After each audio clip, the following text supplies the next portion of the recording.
سنن ترمذی میں صحیح سند کے ساتھ روایت ہے، رسول اللہ صلی اللہ علیہ وسلم نے فرمایا، جس شخص نے دودھ کا عطیہ دیا یا چاندی قرض دی یا کسی کو راستہ بتایا تو اسے غلام آزاد کرنے کے برابر ثواب ملے گا۔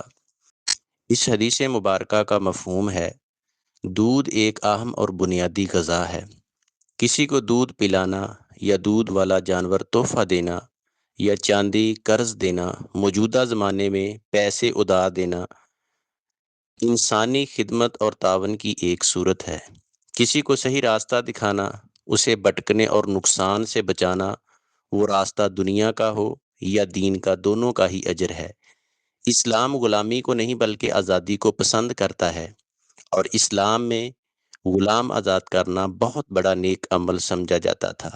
اس سے انسان کو جسمانی اور روحانی آزادی ملتی ہے، گویا کہ یہ کام کرنے والا ایسے ہی ہے کہ اس نے ایک قیمتی جان کو آزاد کیا ہو۔